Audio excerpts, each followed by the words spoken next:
Video ನೋಡೋ ಪ್ರತಿಯೊಬ್ಬರು follow ಮಾಡಿ.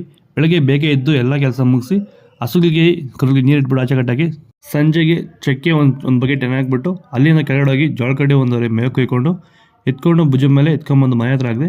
ಮನೆ ಹತ್ರ ಹಾಕ್ಬಿಟ್ಟು ನಾನು ಹೋಗಿದ್ದು ರಾಗಿ ಹುಲ್ಲು ಅರ್ಧ ಎಕರೆ ತೊಗೊಂಡಿದ್ದೀನಿ. ಅದನ್ನ ಕೊಯ್ಕೊಂಬರೋಣ ಅಂತ ಹೋಗಿದ್ದೆ. ಹೋಗಿ 2 ಮೇವು ಕೊಯ್ಕೊಂಡು ಎತ್ಕೊಂಡು ಮನೆ ಹತ್ರ ಬರೋಷ್ಟೋ ಟೈಮು 3 ಗಂಟೆ ಆಗಿತ್ತು. ನಾನು ಊಟ ಮಾಡಿ ಹಸುಗಳಿಗೆ ನೀರಿಗೆ ಟೈಮ್ ಆಗಿತ್ತು. ಅಷ್ಟರಲ್ಲಿ ಹಸುಗಳಿಗೆ ನೀರು ಇಟ್ಬಿಟ್ಟು ಆಚೆ ಕಟ್ಟಾಗಿ ಕೆಳಗಡೆ ಸೀಮಲ್ ಕೊಯ್ಕೊಂಬರಕ್ಕೆ ಹೋಗಿದ್ದೆ. ಸೂಪರ್ ನೇಪರ್ ಕೊಯ್ಕೊಂಡು ಒಂದೂವರೆ ಗಾಡಿ ಮೇಲೆ ಹಾಕ್ಕೊಂಡು ಎತ್ಕೊಂಡು ಮನೆ ಹತ್ರ ಹಾಕ್ಬಿಟ್ಟು ಮತ್ತೆ ಅಲ್ಲಿಂದ ಹೋಗಿದ್ದು ಜೋಳಗಡ್ಡೆ ಕೊಯ್ಕೊಂಬರೋಕ್ಕೆ.